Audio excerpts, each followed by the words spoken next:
Listen up, people. Manscaped have done it again. This time, it's the Chairman Pro, giving you a clean, close shave. The Chairman Pro is waterproof. The Chairman Pro has long-lasting battery life. And you use the code FTM20 and you will get 20% off of this product. Come on, people, we're back again. It's 12th man. It's Let's Talk Ball. We've got a great panel with you. We've got Jacob and we've also got Mo Salah that's going to be joining us very, very soon. We've got Hooks in the house already. We've got Winter Surfer here as well. And I want to say a huge thank you to all of you because we hit 27k last night. That means we're under 3,000 away from 30k, people. With your help, I know that we will get there very quickly. Hit the like and the subscribe. You guys are flying. Big up to every single one of you that has already joined as a member. If you would like to be a member, hit like, hit subscribe, and click the button join. Follow the instructions that are very simple, and you can dedicate some small commitment to the channel if you would like to donate, but I literally, it's up to you. I really appreciate all of our members and also all of our super chatters. If you want to throw any questions in, then please make sure you do via super chats. They'll go up on the screen. We'll discuss them. We're going to be talking about Alexander Isak to Arsenal. We're going to be talking about Harry Kane chatting absolute rubbish about club over country, or country over club, should I say. We're also going to be talking about Chelsea, whether they are in a title race this season with the madness that's going on with the competition in the Premier League. And I want to say big up to Manscaped, manscaped.com. Make sure you go over there and show them some love. Use the code FTM20 to get 20% off of the products over there. They've got new products in time for Christmas. If you need beard shavers, if you need beard trimmers, if you need shavers without a beard, or if you want to do some grooming below the belt, then Manscaped is the way forward for you. Big up to every single one of you guys that are on the panel. Hooks, what are you telling me, bruv? You good? Man, you know what? Yeah. So I'm Arsenal, innit? So obviously we're all kind of sitting here now thinking, like, how is the club gonna use, I guess, this international break to kind of make some changes and potentially come back after the international break, hopefully firing. Like we're in a very tricky place. I don't know what you think on this, but I feel like we're in a place where at least until I would say mid-January, maybe even late January, we can't really drop any points. Like even draws kind of do. The only way we can really afford to draw a game is if Liverpool and Man City start losing more games or they start dropping more points, and then maybe it creates room for us to drop some points. But outside of that, like we're kind of put in a scenario where every game is a Champions League final. Like even like Nottingham Forest is coming to our ground. That's a Champions League final. Like, you know what I mean? So from the Arsenal front, you know, I'm kind of in and ahhing. I even decided to start an Arsenal therapy show just to get some gooners in and start, you know, talking it all out because it is kind of stressful at the moment. But I guess from a more, I guess, personal standpoint, I went to the Rivals Tears event, which was pretty cool. I got to meet a few people. And I actually found out that I'm more known in this game than what I once thought, because I had very random people coming up to me like, "Oh, you're Hawks, man. Like, I see you on blah blah, I see you on blah blah." And it's like, I'm like, raw. I came here as a fan, but people are fanning over me. God damn. So Power of YouTube, man. Power of YouTube. Trust me, people know you, man. You're everywhere. So that's what it's all about, man. That's what it's all about. But big up to you, bro. I'm glad that you're good. And I'm with you on the Arsenal front. At the moment, it's tough. There's a lot of copium in the fan base. A lot of people talking about Arsenal being, you know, just going through a bad stage and we'll get through this. But I've been here before, man. I've seen this movie too many times now, bro. And it ain't fun. Winter Surfer, talk to me, man. How are you, bruv? Yeah, I'm all good. Hope everyone else is. This time last year, I was begging for international breaks, but this year I'm not. I don't like international breaks. I want to keep on going. Thankfully, though, for me, the week's gone really fast. We're already up to Thursday, so it's like it's the first week of international breaks that really hurts people. It's because the second week you're really gearing up for the Premier League return, aren't you? Really, do you know what I mean? And England's playing tonight, so you get that disappointment out of your way pretty early, and the week, and then you move on. But no, all good. Season's chugging along pleasantly so far. So wanting to get these 2 weeks over with. And lucky for me, we're the first game up on when we return at 12:30 kickoff away at Leicester. So, you know, I'm enjoying my season so far. I'll just say that. Yeah, well, look, man, it was so bad last season that this season for Chelsea is definitely an upgrade. That's for sure. Salad, welcome to the show, my bro. How's things? Thank you very much. Sorry, I'm late. I'm always running a few minutes late, but It's all good, bro. You're good though, yeah? Yeah, I'm good, man. Can't complain. International break's kind of just a regular week for me because my team's only playing once a week this year, so it's as Bro, if you can get used to that, man. I'll tell you what, though, don't write Napoli off winning this league with Conte 1 game a week. That's all I'm saying. And I'd love Kvaratskhelia, by the way. Let me know how much. We'll take him at Arsenal.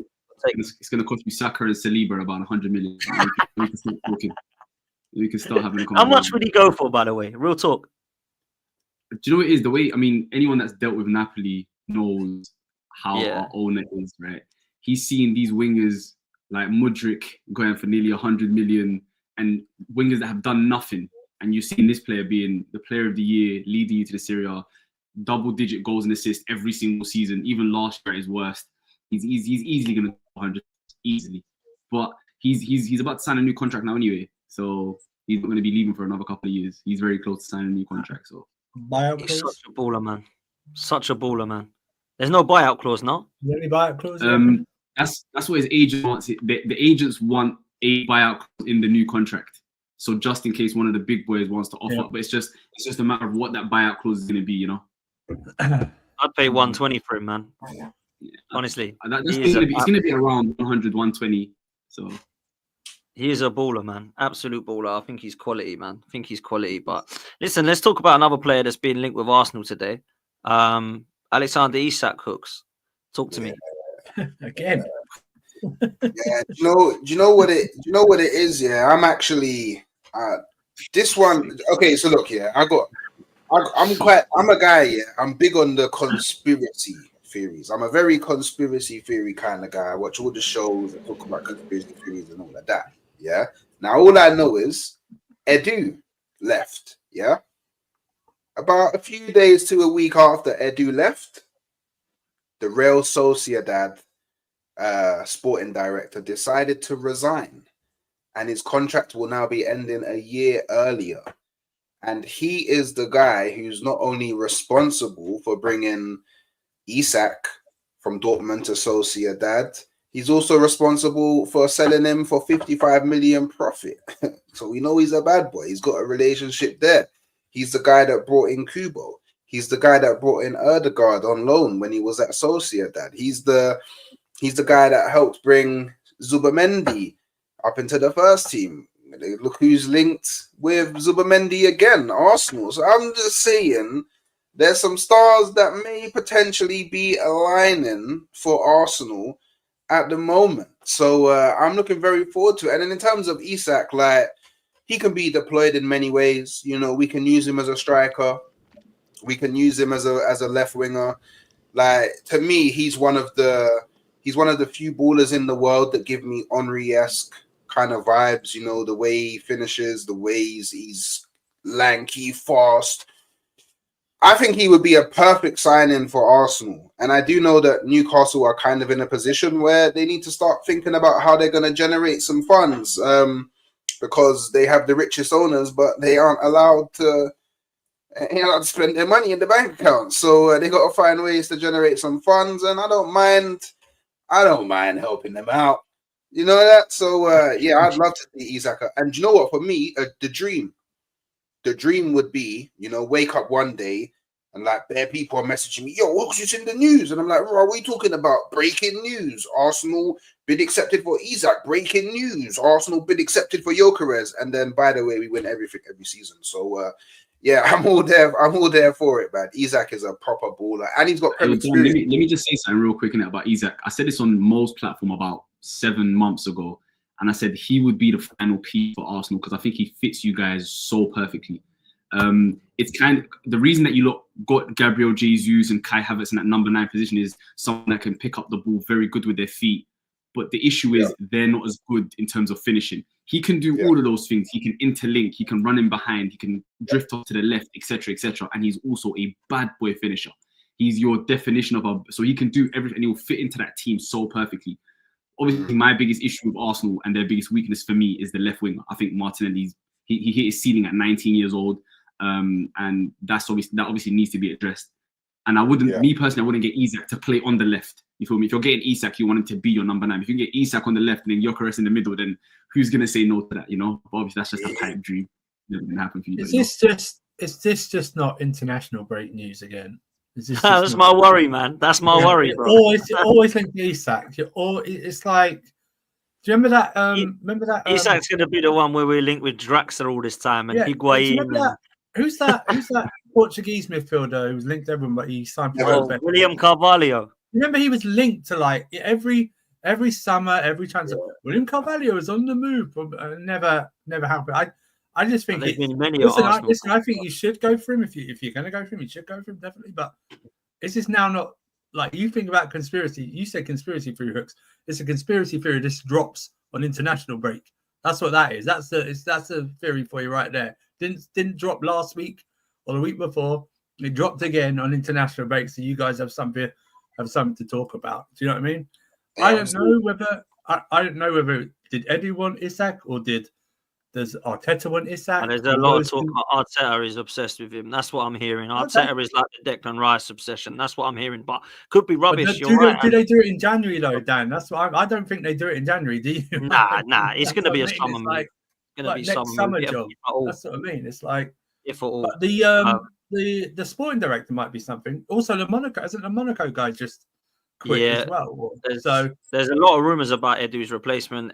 Tim Stanton at West Ham has been mentioned. Obviously, Monaco guy, Sociedad guy, the Bologna guy as well. I don't know his name. There was a German guy as well. I can't remember his name. I saw it this morning. I can't remember what German team it was. But it's Arsenal. Like everyone's going to get linked, right? So I just hope that we go for someone that actually done the role. I need the experience. Don't promote from within. I don't want no Mertesacker, no Thomas Rosicky, none of these guys, man. I don't want that. Per Mertesacker, no. Outside. Get someone into outside who's got fresh set of eyes and hasn't got the Arsenal tinted spectacles on. Do you know what I mean? Just go with it. Bruno reckons Isak's contracted till 2028. There's no release clause, but apparently there's going to be a contract that he wants to sign with one, and everybody wants that now, by the way, a release clause in it. You lot need to start worrying about losing your own big boys, or we'll do in May if we don't win anything. And Saliba and the guys might think, I'm out of here, but we'll see. Let's see what happens. Big up to Staffy. Do you know what's mad? I've actually been trying to get Staffy on for about 6 months now, it seems, and he's always busy, man. And I think I've picked the worst time for him with his busy life. But big up to you, my bro. How are you, mate? No, this is the least I'm busy today. I reached out because I knew I was free today, but it hasn't been 6 months. Okay. No, it hasn't. I was exaggerating. Like 6 weeks, I'll say. But I was exaggerating. Big up to you, man. No, of course. But so I was free today. It's been a long 6 weeks for these Arsenal fans, Staffy. That's the problem. They feel like they like to exaggerate everything. You know what I mean? We do go over the top. We do go over the top, man. What do you make of this rumor? Do you think it's all rubbish? Or Isak to Arsenal, good fit for you, Staffy? About the rumor itself, I don't know. I've seen it yesterday, and it just gave me vibes of what was it? It's early in the summer when you guys were linked with Isak, and I was like, it would be a good move, but I was like, is Isak actually available? Can you guys spend all that money to get him? Because I was hearing ridiculous fees back in the summer. I saw a lot of Arsenal fans saying we can pay 80 for him, this and that. I'm like, well, that's not realistic, is it? Because they bought him for I think 70 mil. He balled out for how long has he been there now? A season and a half. This is his second full season. So let's say he's about to complete his second year, if I remember correctly. He balled out last year. Yes, he's a bit injury prone. And I'm like, you don't sign a player from Sociedad for 70 mil just for him to score the amount of goals that he did and then just sell him for 10 mil more. You generally don't make a profit. Even if it's 10 mil, it's still not a profit because of the logistics of everything definitely cost more than 10 mil. But in terms of the profile, no, I agree. I think he'd be perfect for you guys. I like Isak a lot.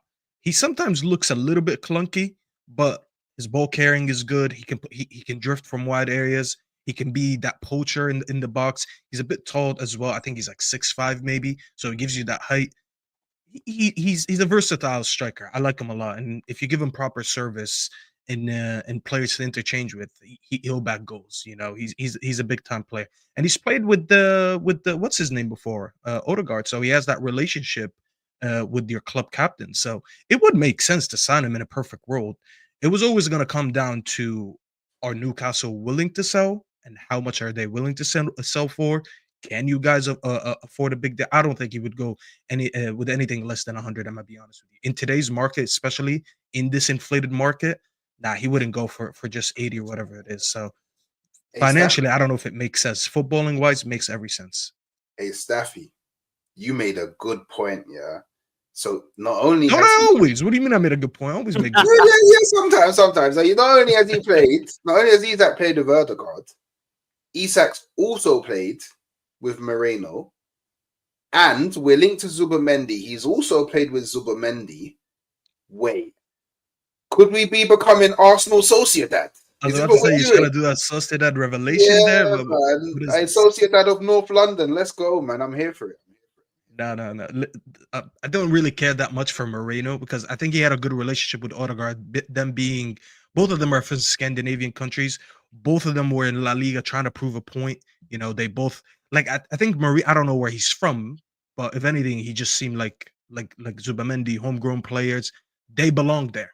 Like that's where they should be. Whereas Isak and Odegaard, they seem to me like they're young players. We're in La Liga, trying to prove a point, trying to go to bigger clubs. Obviously, we know Odegaard was a Madrid player, but he was loaned out all the time. So they both like seem like they were on a young journey together.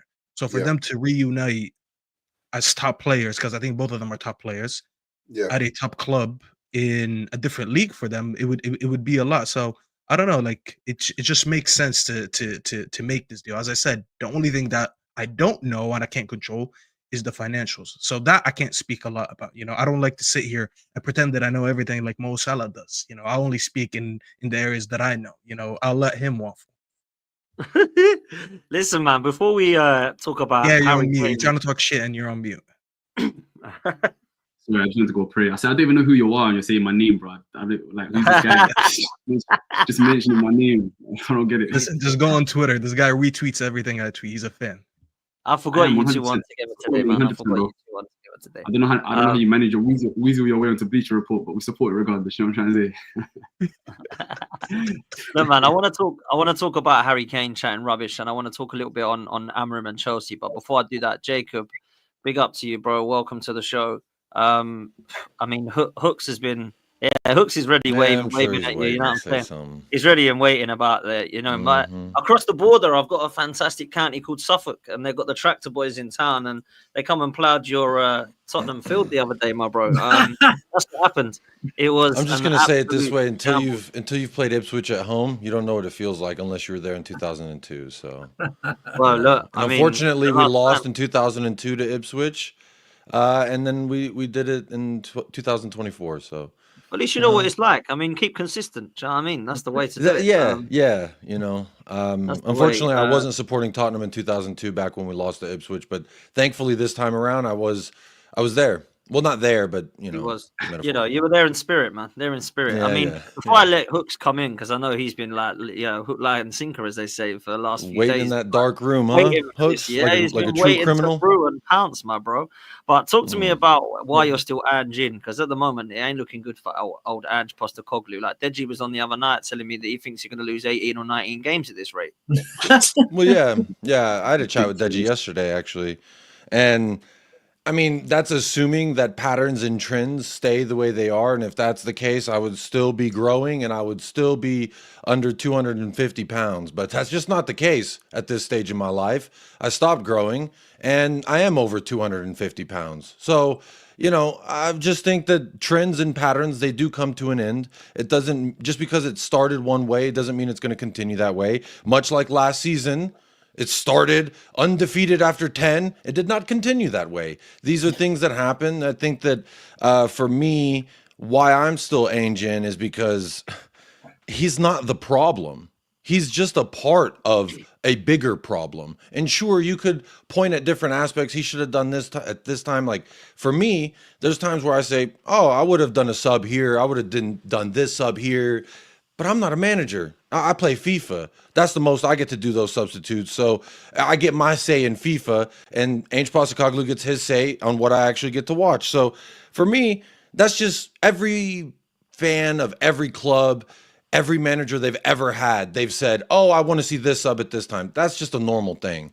That's not an Ainge out thing because he subbed Sauron for Madison or he brought, I was a little bit like, why was our first substitution versus Ipswich when it was clearly not working? Why was our first substitute forced by an injury rather than him being proactive? It was forced because Pop Matissar got hurt and we brought Timo Werner on for him. And then, ironically, he looked our most dangerous player on the day. So when Timo Werner looks your most dangerous player on the day, I don't think you have to look much further than the rest of the 10 that are out there and just say it was an abysmal performance. No one seemed like they really wanted it. And again, there's this, how much, I think it's a personal thing for people, how much blame they place on a mentality collapse on a manager versus the players. But for me, this is what I said to Deji. I said it to a bunch of Spurs fans yesterday when they're talking about this is on Ainge. We lost to Ipswich. The mentality thing is on Ainge. I said, how many times has Tottenham lost to teams that we should have won or were recently promoted or were looking for a win or in a bad run of form? Like, this isn't the first time. This has happened under Poch, Nuno, Conte, Jose, and those are two of the best managers we've had in recent history. And Jose and Conte, and we still lost to teams we should have won. So it's not a problem from Ange Postecoglou's perspective. Sure, we can nitpick and say he could have done this better or that, but I think that's fine, and that's all in the element of like content creation and just talking footy. But for me, on a manager's perspective, chopping and changing the manager at this point, what are we going to do? We had the special one. We had Jose in his prime, is what they told me when we got Conte.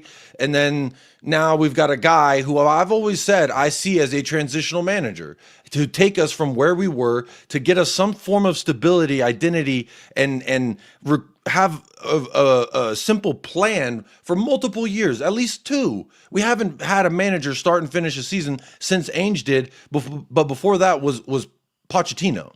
So my point is, like, we can't just keep chopping and changing managers thinking that Jesus Christ is going to ascend from the heavens. Bro, Jesus can't get these players to do nothing. So to me, it doesn't matter who you get in here. It is the club. These problems are indicative of the problem at the club. So for me, Ainge is a guy trying to fix it. You're really kicking the plumber out just because the leak ain't fixed yet. And to me, there's multiple leaks in this apartment, and I need all of them fixed.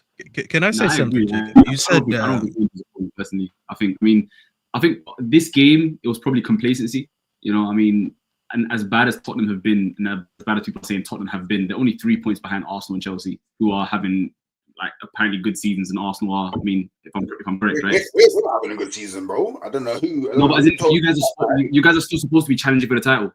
Wintersurfer at the start of the conversation. Yeah, I'm happy. I'm having a great season. Do you know what I'm trying to say? And it's all just relative. Like, only 3 points behind. I think Tottenham, as bro said, it will get better. It's not going to stay bad. It's not going to stay inconsistent. Tottenham are going to go on a run of games where they win 4-5 games in a row. They're gonna go on that run, and they're gonna be right there back where they want to, which is within that top 4, top 5 area. It's gonna happen. They've got the players to do it. I personally really like Ange, and going back to what he's saying. Depending on who you put the blame on, regardless, even Staffy will tell you, I try to put the blame on the manager last, try to see all the other problems first, because I feel like there's only so much a manager can do, Mm-hmm. And I feel like with how Tottenham have been over the last 18 months, Ange has shown that he can be at least a very competent manager, and until he shows incompetence or he shows hard-headedness, there's no point to start saying him out. You feel me? Quick question.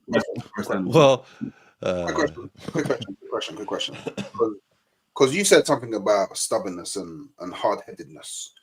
Would you not agree that his unwillingness to tackle the problems that they have from set pieces to be a sign of stubbornness and so?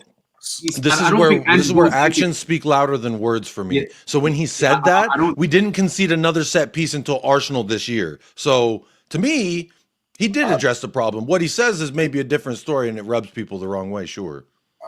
Okay.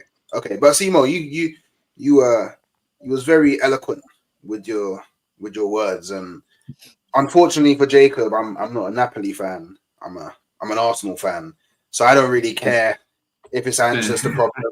I don't really care if it's the players that's the problem. We all know what the problem started from the very. Follow that, but the problem started from the very beginning. The very beginning, when they decided that the emblem that they was going to wear on their chest was a chicken on a beach ball. That's where the problem first originated. And then now we look, all I really want to know, yeah, is how the hell, yeah, are you letting Smuzdicks, yeah, score Ronaldinho-esque goals at your ground? This is what I want to know. This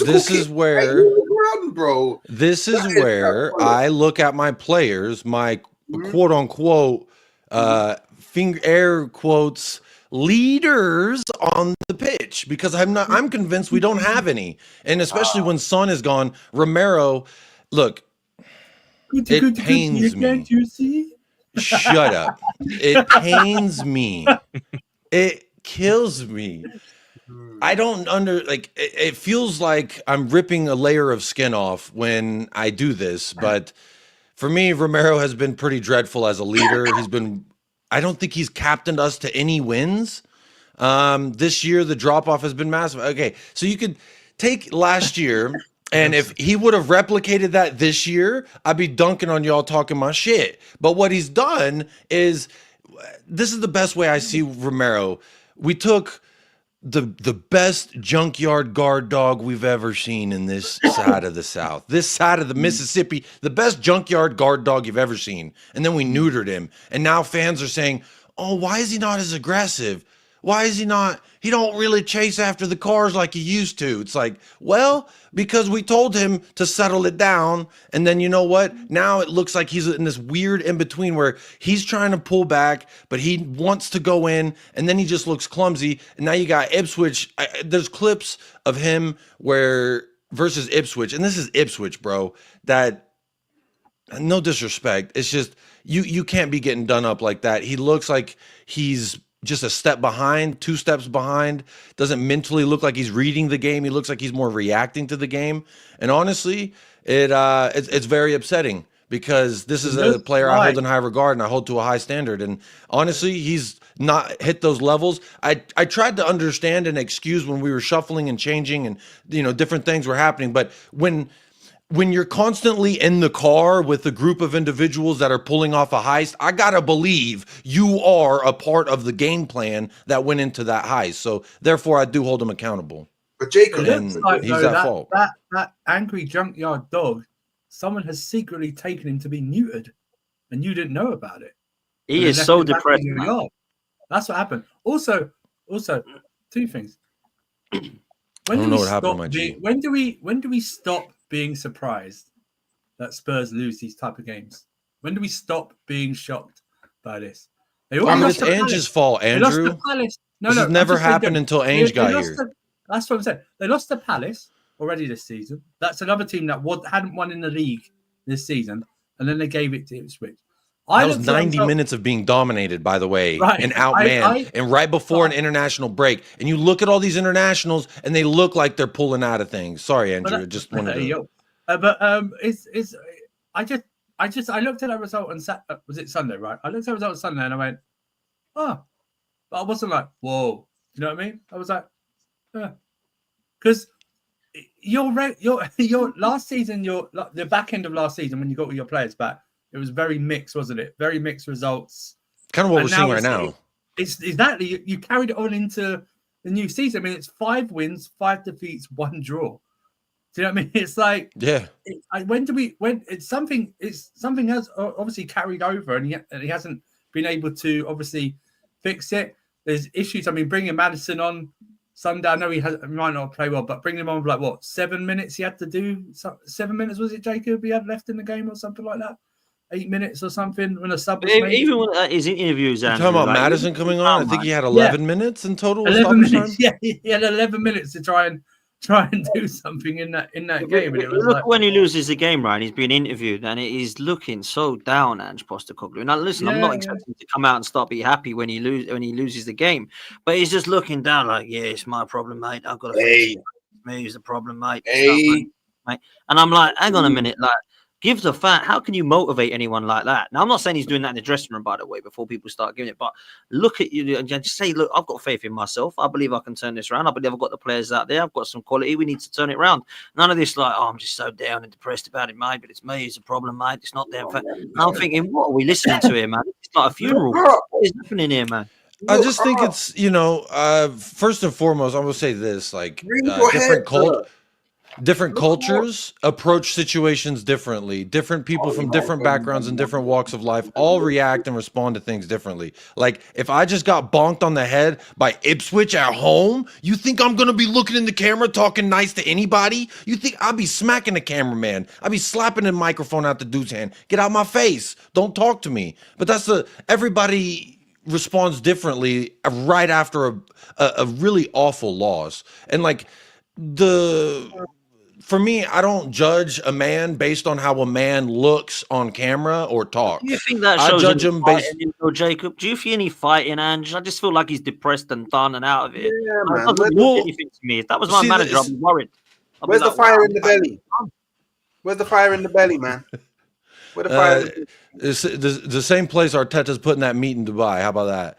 We'll talk about fire and belly, huh? How about that? How about that? Keep talking about my manager. I'll talk about yours. How about that? Yeah, open wide, huh?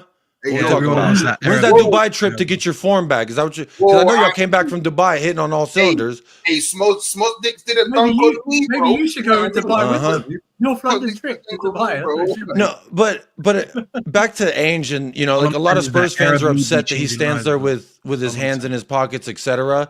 My manager's job is not to be a damn cheerleader with the pom-poms and the skirt flying in the wind. All right. His job is to instill the game plan throughout the week. And that's what he does. And then at halftime, it's time for him to say his last bit. And then that's it.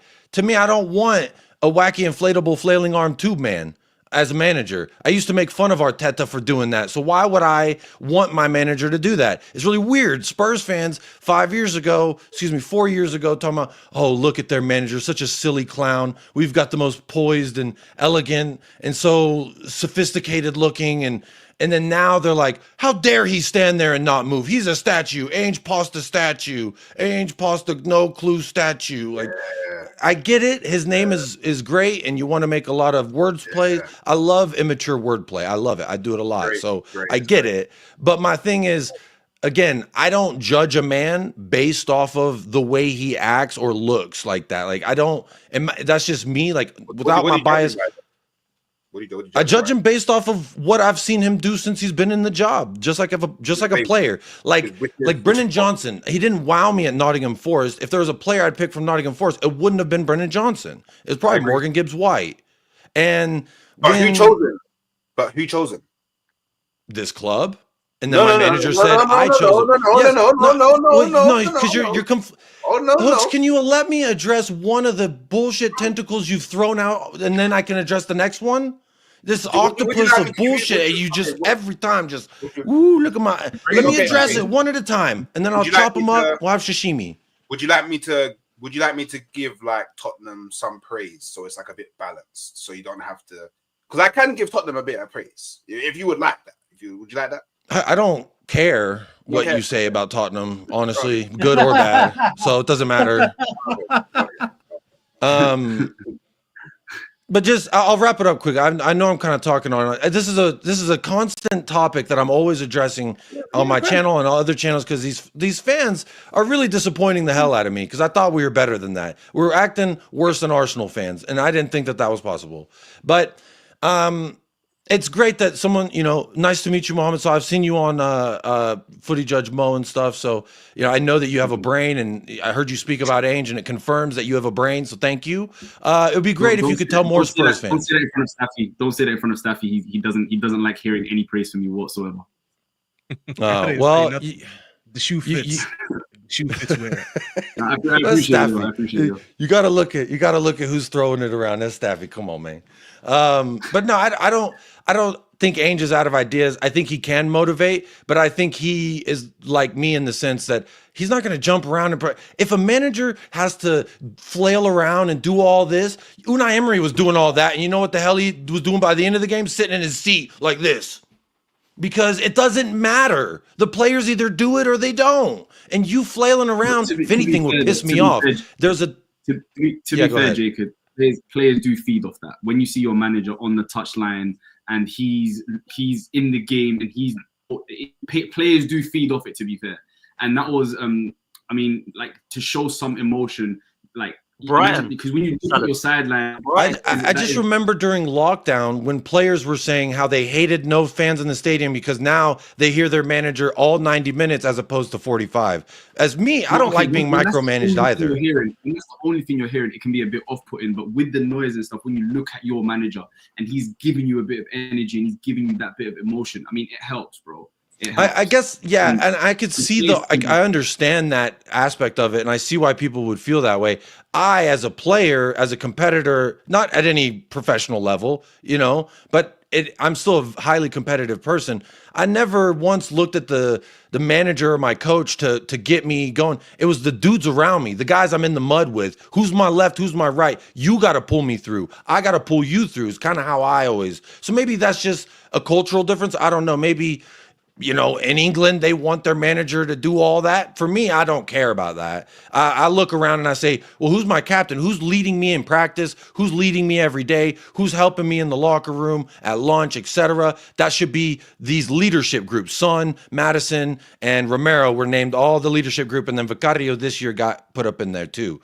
And for me, I don't know, but none of them seem like good captain material. I think that might be Ainge's downfall, is that leadership group. Because really? Madison walking in first season ain't kicked the fucking ball. Sorry, he ain't kicked the ball, and he already gets appointed vice captain. I thought that was weird, and I think that can lead to complacency. So that's a mistake from Ainge as well. 5 captains. I remember those days now. Doing Emery. 5 captains, leadership groups, all this nonsense. Let me throw this. I've got one question. I feel like we used to have a lot more leaders in football back in the day. Because if you look at all clubs, there was a lot more leaders in place.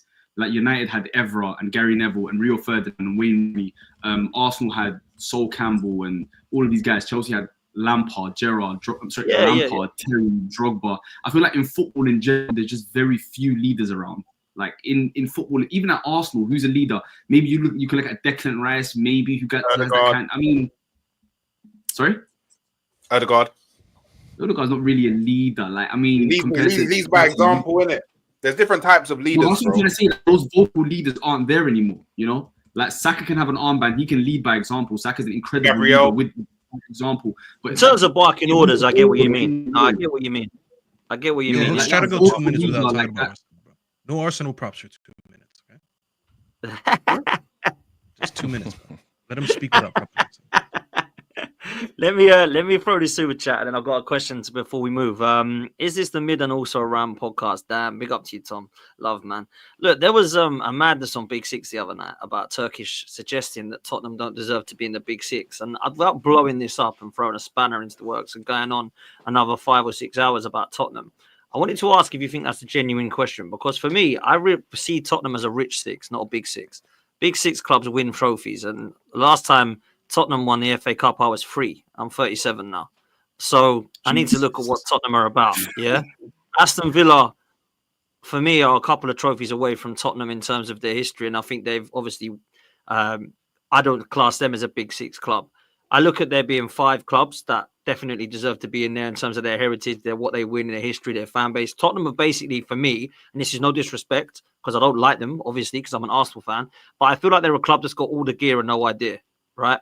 They've got the 8th biggest spend in the last 10 years. In the last decade, they're the 8th richest club on paper, and they win nothing. They're the only Big Six club that win nothing. Like, how much of this chat do we have to have before we actually start saying, is there a Big 5 now and not a Big 6?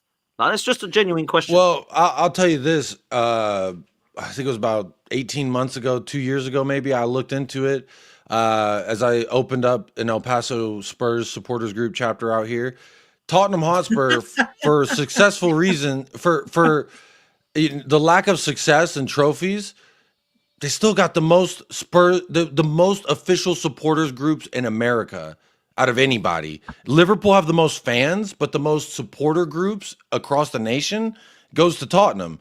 And to me, there is something to be said about the rich six. Sure, I agree. The lack of trophies. The last trophy we won is a trophy that some Spurs fans will laugh at if we won. Well, I wouldn't, because I'm desperate. I'm thirsty. Please, one sip of water will do, please. Yeah. God, it's very sad when I think about that. But that is awful. That is so awful. So it's like, yeah, I hear it. When Leicester won the league, it was like, what are we? What are we doing? We're just in this purgatory hell where this dude makes money, and I'm hoping and like we get and then we don't. 2016, 17, same thing. It's just like and then no, and then nothing to try and like do it again. And so it's been a failure. I don't know what other way to say it. I can't really get up here and say like, oh yeah, I do believe right now we are one of the biggest clubs. I mean, from a fan standpoint, numbers wise, we are. From a money standpoint, we are. From a value standpoint, we are.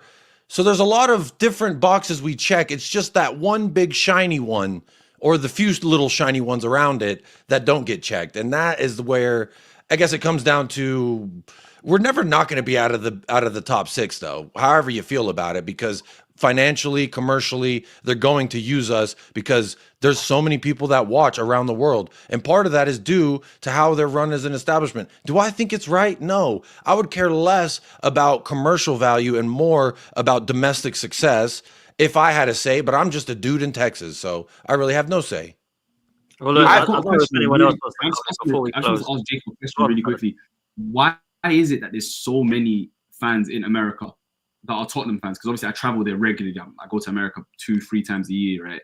And there's so many Spurs fans in the United States, and it never made sense to me. I think it's a few reasons. Like, number one, the sport in the last 25 years in America has grown exponentially from where it was to where it is now. And like me, I've always played the sport, but it was always confusing. It's like, in America, no one ever explained, hey, there's these teams for this nation. I was like, Messi plays for Barcelona. What do you mean he's playing for Argentina now? It's like, I remember as a kid, I was like, I didn't understand that. And it was like, no one explained it until, I started playing FIFA. Then I was like, oh, okay, it's broken down this way, it's broken down that way. And for me, why I gravitated to Tottenham, I can't speak for other people. I'm from Texas. Clint Dempsey's from Nacogdoches, Texas. I love me some Deuce Deuce. He's a GOAT. And then Gareth Bale, it was just like, wow, what is this? This is amazing. This is like nothing I've ever experienced San before. Antonio Spurs. Some people have San Antonio Spurs, and they're like, I'm gonna go Spurs. San Antonio Spurs is a big successful basketball franchise in Texas as well. Some people use that. So like, and a lot of it too. For me also, I always saw it from an outside perspective of like, as someone who's grown up watching NBA and NFL, when new fans came over, I was always like, oh, they're a Seahawks fan or a Golden State Warriors fan. I don't really like that. They're just jumping on the successful team. Whoever's hot right now, that's who they're hopping on. So I've always been anti that. So when I was looking for a team, it was like, I don't want to go for City, Liverpool, United. Like, I know them. I know Chelsea. I don't want them. It was like, oh, full ham? Oh, wonder if they have a half ham. Oh, he went to Tottenham. Cool. What's a Tottenham? And then it was like, then I started learning about the history, and then I really kind of got obsessed. Who is Topspur? Thanks for that. I'll never forget that video, man. I was like, how much ham they got out there in UK? I don't know, but there's a bunch of ham teams. I know that. There's a lot of ham. A lot of ham. West Ham. I need to leave you guys. Yeah, listen. Salad, always a pleasure, my bro. Absolute legend for coming on, man. Big up, man. Come on. Take care, guys. Much love. Yeah, big up. Nice to chat with you. Good, man. Listen. So yeah, I don't know why, but that's just for me. And some other Spurs fans, it was also Clint Dempsey. It was kind of that time where USA national team was like Oh, we won a World Cup qualifier game. We're qualified. We made it out of the group. It was like, wow, we maybe should care about this sport. And it kind of for the nation was like, in my generation too, it was like maybe we should commercially pay more attention. And that's kind of how it was. I was like Everton or Tottenham. Do I want to go with Landon Donovan, Tim Howard, or Clint Dempsey? And when I think about how bad it is now, I think about, hey, I could have been an Everton fan. Everton. Wow. Landon Donovan and them, man. Listen, fair play to you, man. Look, we've done a lot of chat on Spurs, but I think we had to. So big up to you, Jacob. Always a good sport, man. Look, I want to close on the section of United and Chelsea, but just before I do, I wanted to ask you guys. I mean, Hooks, I know where he's at on this one.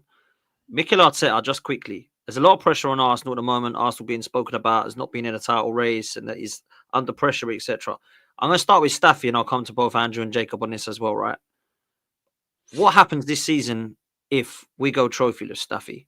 And I'm talking about the manager. What actually happens if we go not in a title race, or kind of in the title race, but not in a title race, like similar to last time we thought maybe Arsenal might do it, but probably likelihood is they're not going to, and Liverpool City are going to be getting that. And then obviously the trophy situation. If we don't win something, do we part ways with Mikel Arteta or do we stick with him? What do we do, man? Well, for first, he should walk if he doesn't win anything. That should be okay. a thing. And if he doesn't walk, he should get sacked. He should have. Remember 2 seasons ago that one season where Saliba went down, and you guys bottled. I forgot how many points, and he was actually thinking about quitting in the summer. Facts. If he has anything of that mentality still left, he would walk in the summer. And that's not to. I feel like there's a gray area that gets ignored when it comes to the Arsenal fan base, because you either have to be on one of the two extremes. I'm not an Arsenal fan, so I can look at the gray area and speak about it comfortably. I could easily say that Arteta should leave / get sacked, and I can also acknowledge that he's done a decent job. Now, that being said, it's because I look at what he's at his time at Arsenal. Has he proven that he's a good coach? I think he did. I see a lot of people saying he's a good coach. Sorry, he's not a good coach.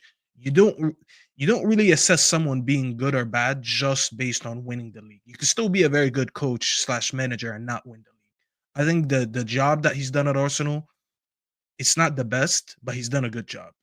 I think one of the issues that he had is because that he kind of like he had a demolition job with that team. He blew up that whole team. He wanted to build his own team from the ground up, and then when he did, he didn't win anything. But he did prove that he could win. Not that he could win trophies. He could coach a proper team. He could coach proper football. I think there's a lot of clubs in this world in Europe that would take him. So this notion that he's shit because he hasn't won the league, I don't agree with it.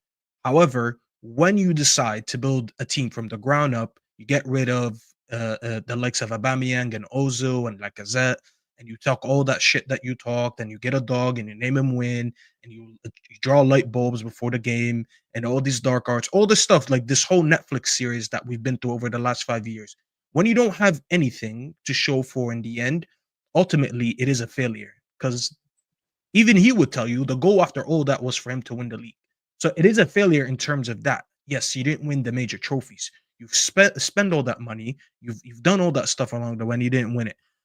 So just to wrap it up, because I rambled on for too long, he definitely has to go. At the end of the day, a big club like Arsenal, after not winning a league since 2004, so that's 21 years. It's just been way too long. It's been way too long, and he's been there for 5 or 6 of these years. So that's like 25% of that tenure that they didn't win anything.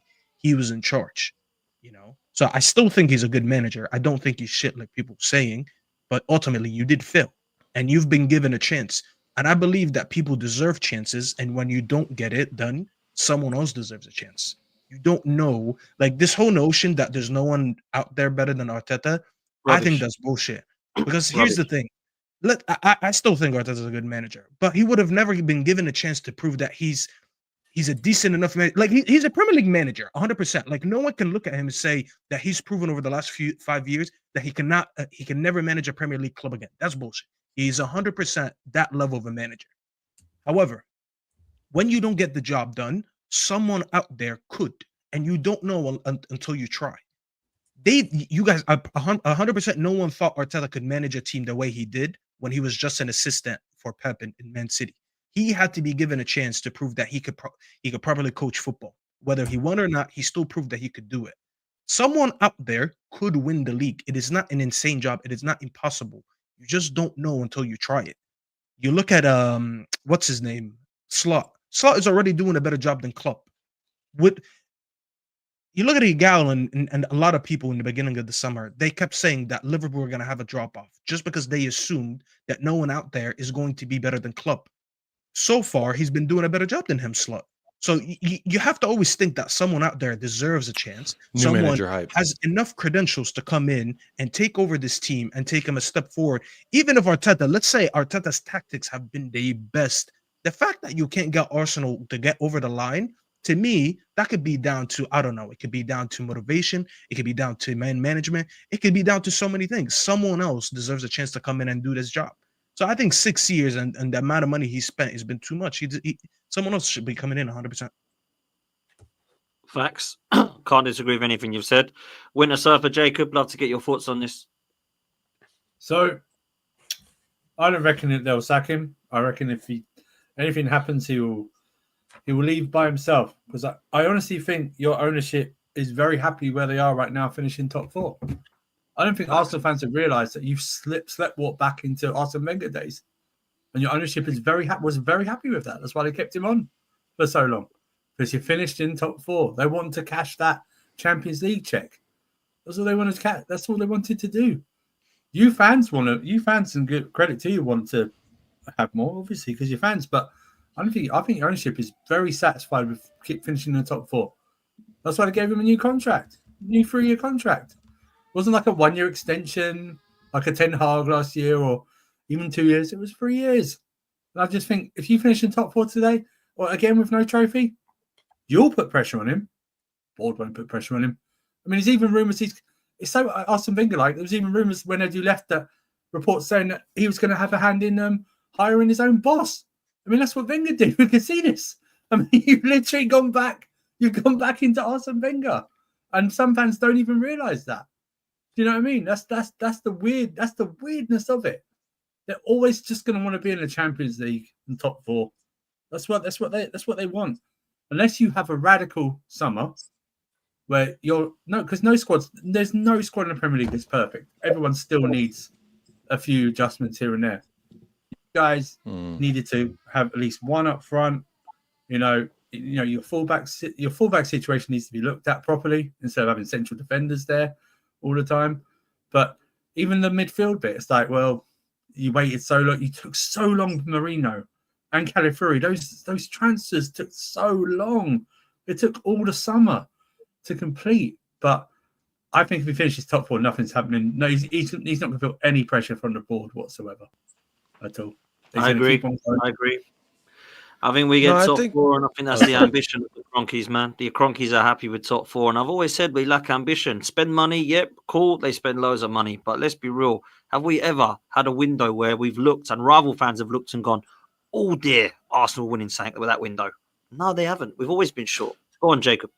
I feel like it's always you do like one piece that I'm like, wow, I like that. That's good. And then it's like another one. I'm like, And then the next one's like, why did they do that? And then Sterling and then Marino. It's like, I don't really rate Marino personally. Maybe that's my lack of ball IQ. I don't know, but I don't really think he's that great. Anytime I've seen him and Sterling, it just seemed like, why are you helping Chelsea? Jacob, he's a tight end. That's what he did. He signed a tight end. He recruited for the wrong sport. Just went and got all these tall ass players. And put the Calafiori, though, I think that's a good deal. Last year, I think Jurrien Timber's a great deal. He looks a great player, Jurrien Timber, in the little bits I've seen. Like, there's some good stuff that you do, but it's just the full bit. It's like you serve 2 of the entrees, but the plate comes with 3 or 4. And I just think, I don't know if that's your board, your manager, or your owner, recruitment. Because I know at Tottenham, when people say, oh, it's Ange's fault, he brought Timo Werner back. It's not Ange who brought Timo, just like Jose didn't buy Joe Rodon. But Jacob, anyway. do you know where you're right, Jacob? Do you remember that summer? They signed Ozil one summer, Alex Sanchez the next summer, and Peter Cech the next summer. That should have all been in one summer. Do you know what I mean? That should have all been in one summer. You know what I mean? It's like you should when you revolutionize a squad, you do a big chunk of it in one summer sometimes, right? You're never going to complete it in one summer. You always get one or two positions out. But it just feels like the depth got weaker this summer or wasn't replaced.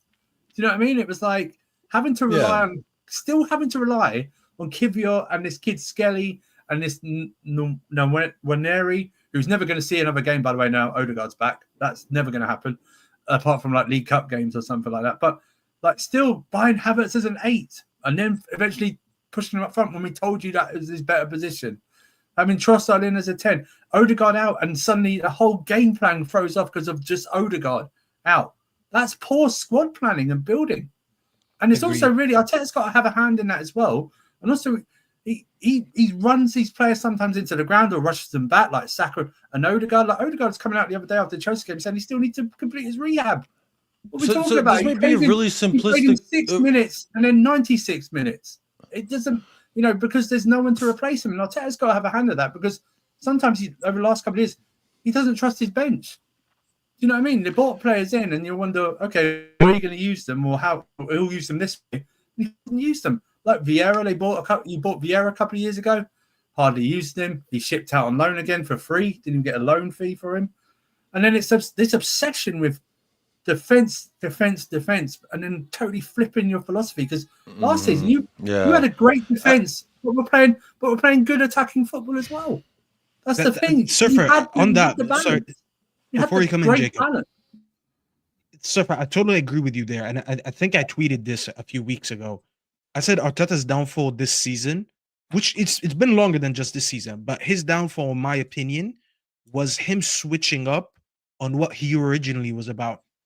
The word process, as much as people hate it, everything in life is a process. Me going to this door right now, it is a process.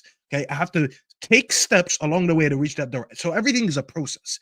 If I turn around and I walk the other way and I'm no longer walking that door, it's not a process because I already abandoned what the original plan was. Arteta's plan in the beginning was that type of football that he played. He played very good, fast-paced football, a lot of technical players.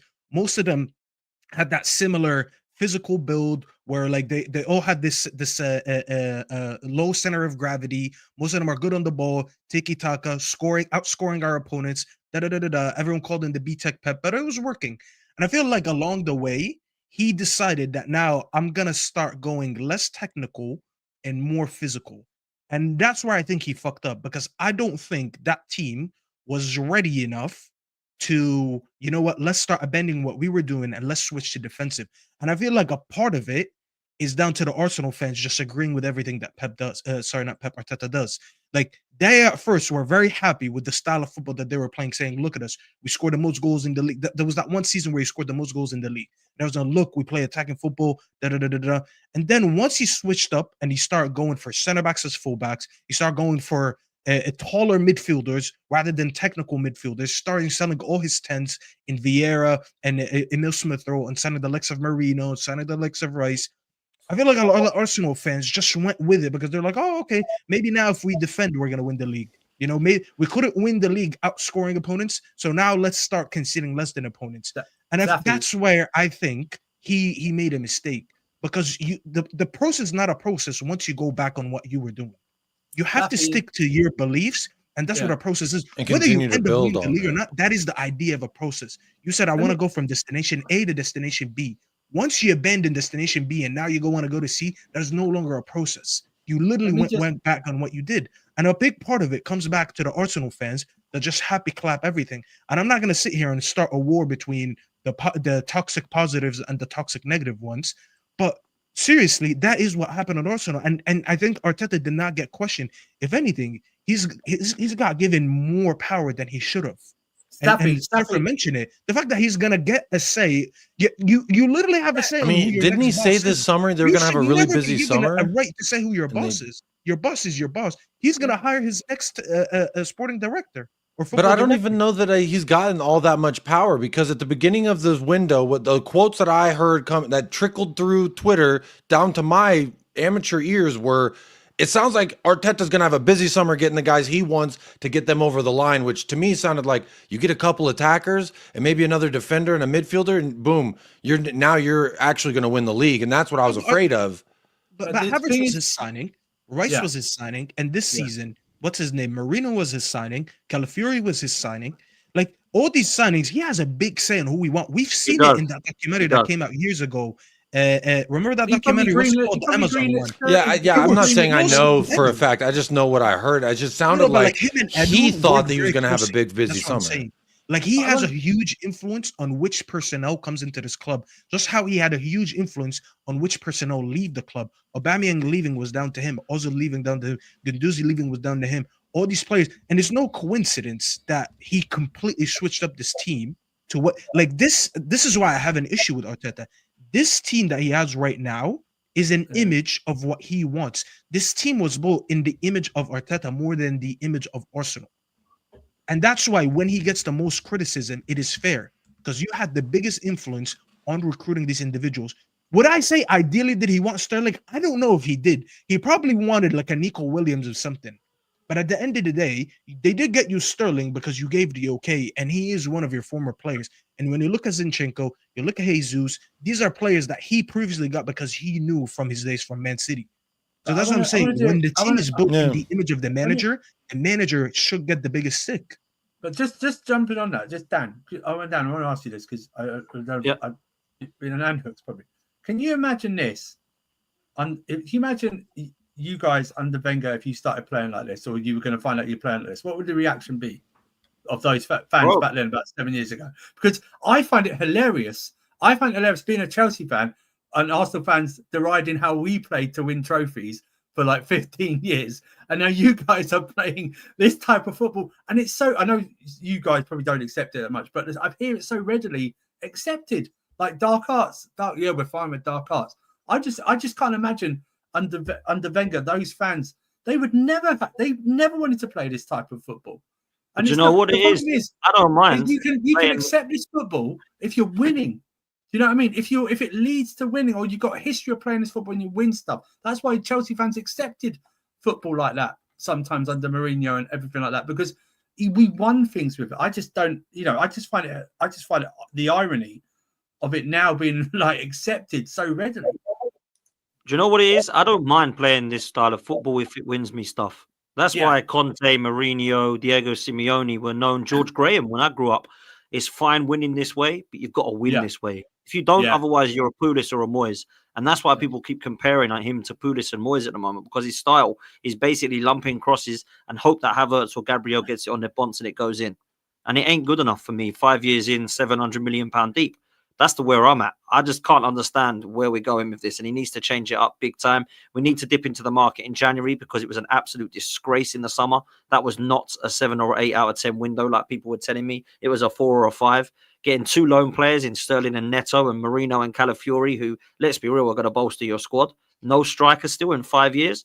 And they're trying to play Havertz as the striker now. Cool, I'm fine with that, but he needs help. He needs support. We're back to Olivier Giroud of 2016, where we got him and then Sonogo. Now we've got him and then Jesus, who, by the way, is finished. Sterling is given up on already. We've got players trying to get in the side now. Trossard and Martinelli fighting over their position. Neither of them have been good enough. Ødegaard injury doesn't trust Wanyeri. We're playing Trossard there. We've still not got the balance in midfield. 105 million spent on a 6, and we're now playing him in the 8 when he can't play there, in my opinion. The other 6 that we have got is half the time playing right back. All of our injury-prone defenders, there's 15 of them, and they're all injured.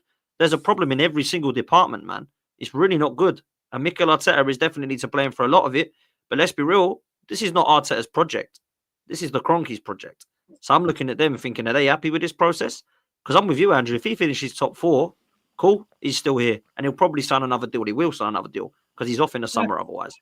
And for me, he should walk. 2-year deal again. 2-year Wenger deals all the time, won't it? It'll be like that. It'll be signing to Wenger now as well, by the way. I'll tell you why it's similar to Wenger, because these players, by the way, that some of us don't rate, are on ridiculous wages, just like Kolasinac, just like Mustafi, just like Ozil, just like Sanchez, just like Aubameyang. Everybody is now on crazy wages. Havertz is on 290. Jesus is on 265. Partey's on 250. Zinchenko's on 175. There's only 4 players in this 22-man squad that are on under 100k. That's crazy. And they haven't won anything or proven anything yet. Listen, we've got quality players. Saliba, Saka, Ødegaard, Rice. We can talk about them. We know who they are. But let's be real, man. They've got to win something with this manager before we start talking about how great this process has been. I'm with Staffy, 100%, man.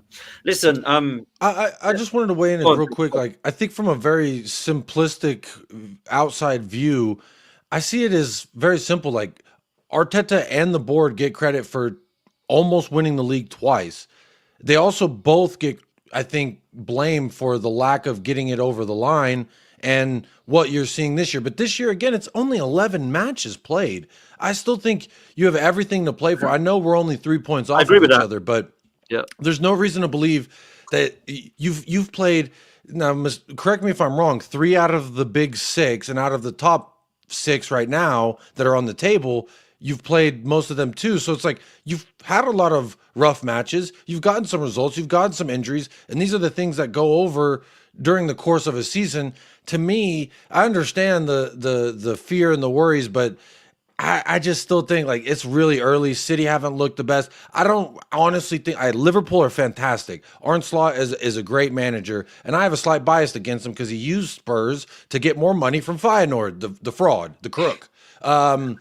But I do think a little bit of what you're seeing with them is Mohamed Salah just being timeless. This guy's absolutely wrecking shop, and I think it's not going to continue forever. He's going to have a great year, sure, but I think at some point you're going to see them start to lose some results. City will continue to do what they're going to do and start picking up again. And I think when your injuries come back, you will be a more dangerous team. I just think Arteta's a little bit reluctant to trust who you've got behind that first team.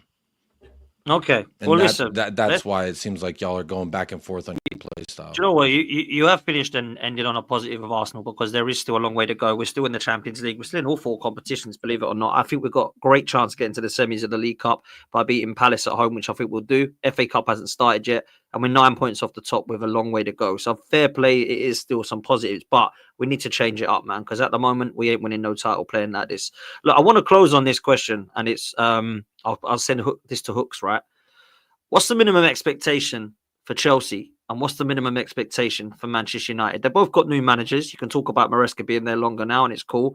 Amarim's coming in. Where do you see the minimum expectation to have these two sides to have a good season, Hooks?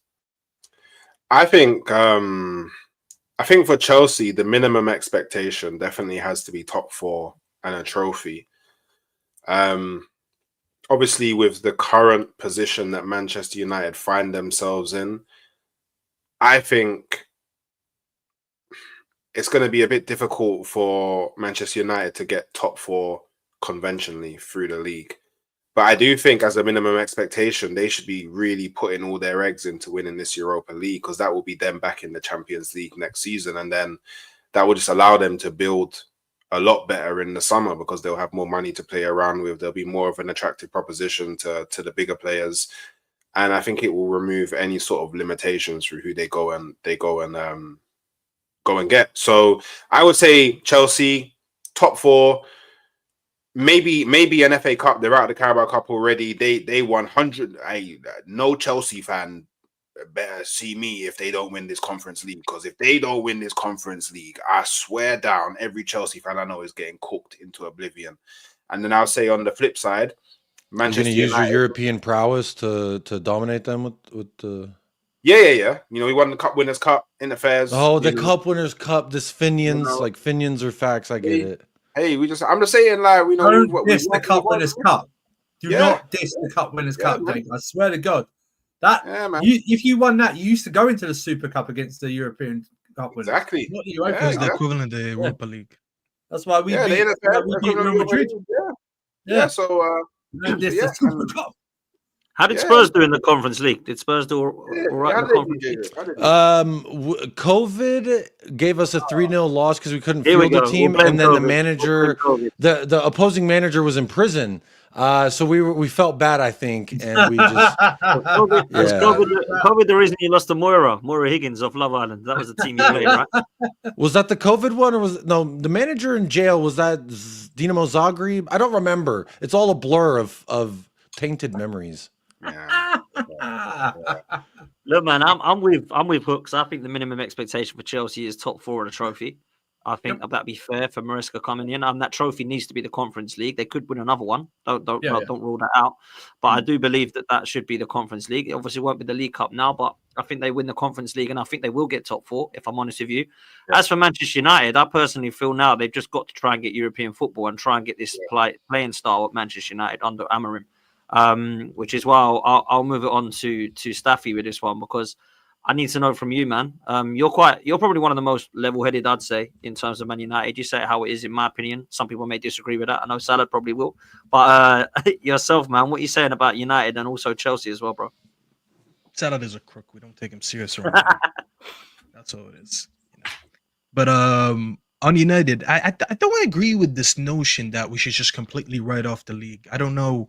I don't ever want to become that person who. Listen, like we talk about Standards FC. I'm not really trying to do a Standards FC thing, but like at the end of the day, I do have to live up to the name of the club that I support. And I never want to become that person who 10, 11 games into the season completely writes off the remainder of the league. I can be realistic and say, what can we achieve? I'm not going to sit here and say, oh, well, we can compete for the league. Why not? I'm not going to do that. But I'm not going to write off the league and say for the remainder of how many games are left? So we played like 10 games. So like what? There's about 29 or 28 games left, I think. Maybe 27. 27, yeah. I'm not going to say let's write off the league because we need to win the Europa League. No, I'm not going to do that at all. We're only 4 points behind Arsenal and Chelsea. Does that say that we can get those 4 points and finish ahead of you guys? No, that's not what I'm saying.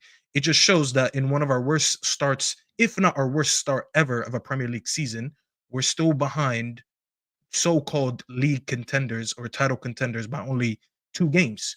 All it takes is 2 losses for you, 2 wins for us, and we'd be up there. Do I think we have the quality right now and the consistency and the experience to match you guys? No, because we have a new manager that just came in. He's going to try a new style of play. Some of these players will get exposed on that style. Some of these players will thrive under that. So I don't know how fast these players can adhere to the new tactics and to the new manager and all that. There's a lot of change going on. So realistically, I still don't expect us to finish in the top 4.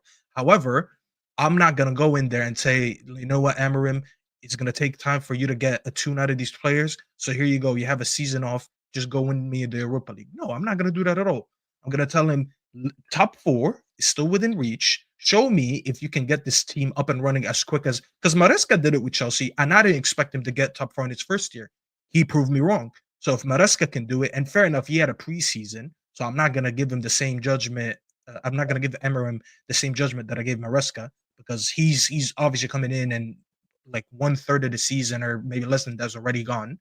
But still, I'm going to look at top 4 and say top 4 is within reach.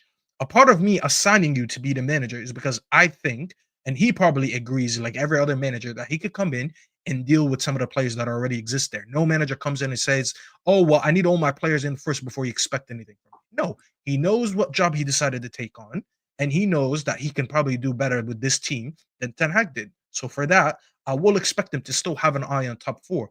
But what is the priority? I think the priority is to win the Europa League, because number 1, I want to win a trophy every year. I never dismiss any trophy, whether it's the Carabao Cup or FA Cup or Europa League. I want to win every trophy possible. So I want to win the Europa League.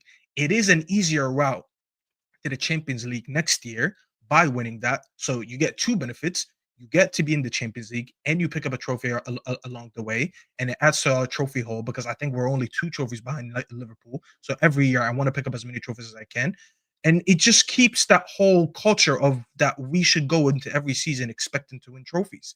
I still think that most of these players are good enough to pick up trophies along the way. I think most of these players are good enough to be in the top 4 anyways. I never thought that we were that bad. I always said that I thought the manager, aka Ten Hag, is the reason we're sitting in 14th and 13th. I never thought the squad was as bad as it looked. So I already expect a lot of improvements when Amorim comes in. You know, so I'm not going to go crazy. I've seen a lot of fans say, well, I'm going to give him 3 months, and if he doesn't get a style of play and a trophy, I'm sacking him. No.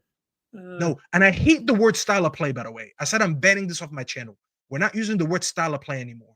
Every team, fuck what a style of play is. I grew up not knowing what the hell was the style of play of Fergie, but I knew our team's identity. And if he can install an identity in these players, which is hardworking, At least you need to be hardworking.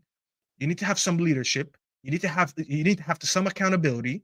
I need to see you for 90 minutes, not giving a fuck like I've seen from Rashford for weeks, like I've seen from other players for weeks. Actually, not weeks, for months now. I need him to come in and instill an identity into this team. I want when people come to Old Trafford say, you know what, today's going to be a tough game. Not necessarily because of the fans only, because the fans always put in a shift.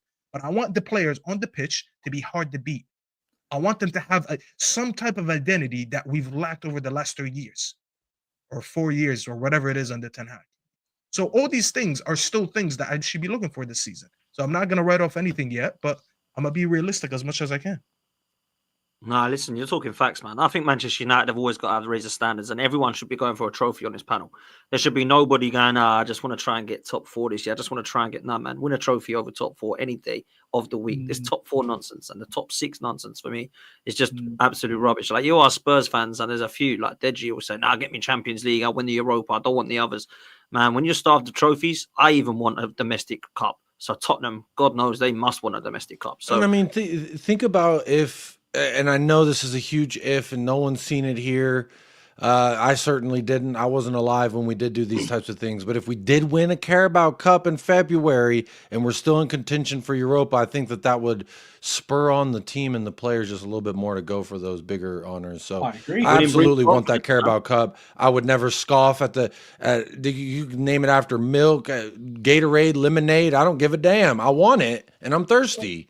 And I can't wait. I still am upset about that Carabao Cup final we lost, the last one that we played in. Yeah. I wanted it bad. Plus, you should be going for Europa League because Champions League teams aren't dropping into it this season. So, you know what I mean? Yeah. So it's actually there's still some good teams in there. There's still some good teams in there. But there's no obvious because it's more open. Do you know what I mean? You're not sitting there waiting. which team's going to drop in like last time? Right? Yeah. You know what I mean? So if it's easier to win, it is factually easier to win now. It's easier to win. You don't have Champions League caliber teams dropping. Yeah, exactly. So that's my point about that League Cup. Like, I won it in isolation. I wanted it in isolation a few years ago. I still want it in isolation, but I think that could in turn do the things that we used to do, like in the 80s, man. We used to, win a League Cup, win a Europa, and that was a nice time. So I would like to see that while I'm alive in this day and age, and then my kids are, young, and I would like their first memories of Tottenham to be successful. I think that'd be fantastic because we haven't won I could go on and on about it, but I think at Carabao Cup, I ain't scoffing at any of that.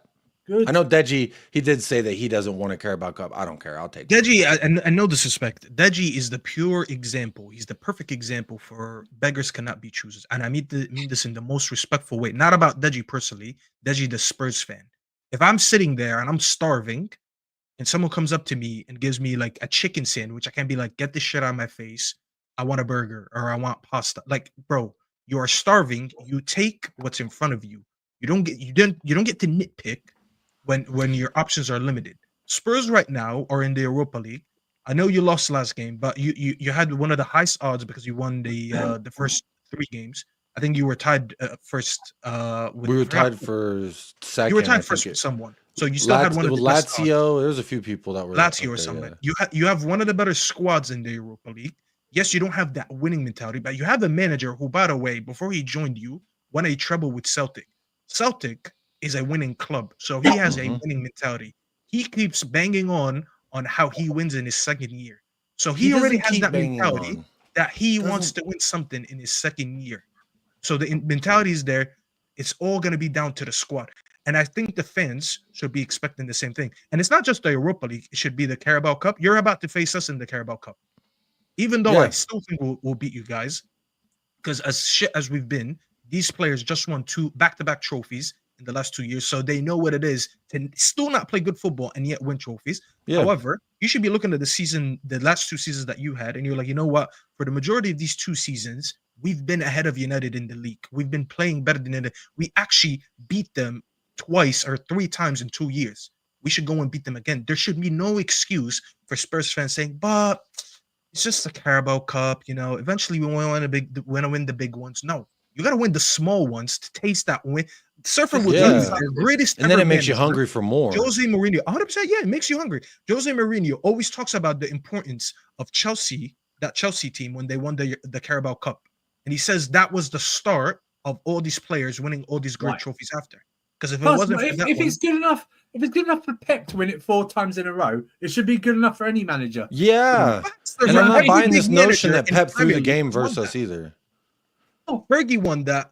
Pep won that. Jose Mourinho won that. Arsene Wenger won that. Every great manager to play to manage in the Premier League has won that trophy. If Wenger didn't win it, they took that trophy serious enough, didn't they? And I expect Ange to do the same thing. I think Ange 100% wants to win that. So the question I put in the poll in the chat, right? Because we got to close because we've been going for a long time now, but this is flowing nicely. The question I put in the chat is who's most likely to win a trophy out of the clubs on this panel, which of course is Arsenal, Spurs, and Chelsea. Now I think it is going to be Chelsea because of the Conference League. But if we take that away and talk about domestic and Europa League and Champions League, does that change anything to you? Who do you think's got more of a chance? Arsenal, Chelsea, or Man United, or Spurs? It's got to be Arsenal, right? With the Carabao Cup. Surely. Is he going to play his full strength team though in every round? Yeah. Like, look, yeah. We regardless of the team we put out, we beat Crystal Palace. From when we beat Crystal Palace, everybody, like our potential, the people we're going to play in the semi-final is either going to be United, Tottenham, Liverpool, or one of Newcastle and Brentford. They're all pretty decent Premier League teams. I think in the semis we have to play our first team. If we want to win it, we have to go and play our first team. Maybe barring have Setford in goal. You know the problem though. The problem is Champions League games go into January this year. The group stages. You know that. Yeah, they go into January, right? And you don't. You also, if you finish outside the top 8, you're in a playoff. So if you're it comes then a decision. That's what I'm talking about. The context will be, are you in a position to play your full strength team if you're finishing the top 8 of the Champions League, right? If you're not, then you're fighting to the end to try and get into the top 8, or you're going to be in a playoff. Is your squad big enough to cope with all of this? Plus, the FA Cup then starts in January as well. I think 2 rounds of the FA Cup will be in January as well. I think 2 weekends as well. It becomes an absolute cluster. You know what? In terms of fixtures and then what squads you're going to choose. And I think if Arsenal are still battling to the end to try and get in the top 8, I think he might. And you're still in the, because that's when the semis are, I think, in January as well, I believe, for the League Cup. Then it might be a toss up. Yeah. It may not. You can play United in January, and it's double leg too. So in my opinion, and this is my opinion. Yeah, is regardless of the amount of fixtures, if Arsenal make it to the final and win the Carabao Cup, whatever fatigue the players are feeling from having that overload of games, we get a whole new lease of life, a whole new energy just from lifting that cup in February that will help us for the remainder of the season. So, Arteta, if you're listening, don't throw this one away. Well, it's very easy. Right? If you win it, whoever wins it, but whoever wins it, if you win it, Arteta's easy motivation. Or do you want more of this? Well, let's go and win something else this season. Do you know what I mean? Let's go and let's go further. That should be it. That should be all they need. Do you like lifting trophies? Do you like having? Do you want? Listen, I want all my players to have shoulder injuries at the end of their careers because I want them lifting so many trophies. It's unbelievable. Do you know what I mean? I want that. Have a taste of it. Go on and get some more. 100%, man. Nate, big up for the super chat. He says, if Arsenal don't invest in January, we will not continue to compete in all competitions. It will need to break the bank and take the risk. The board need to trust that it will happen. Big up the panel. Big up to you, bro. Thank you so much for the super chat. And all of you for your super chats and, of course, your comments. Thanks so much for getting involved in the poll. At the moment, Chelsea are winning with who will win silverware this season, or who's most likely to win silverware this season. That's the Conference League. That's got to be the Conference League, man. Arsenal 23%. You got Man United at 25%, Spurs at 11%. So a lot of people saying Chelsea will win it out of us. I think that's about fair. And even if you take Chelsea out of the equation with that conference, I still think I would put United and Arsenal. I'd put United probably before Arsenal just because of the aforementioned. I mean, they were playing awful ball and they still won 2 trophies in 2 years. I would absolutely love 2 trophies in 2 years. So I've actually won more trophies than you recently. Yeah, Europa I League will mean, be interesting. Ten Hag is more successful in the Premier League than Arteta, so they shouldn't not believe in themselves.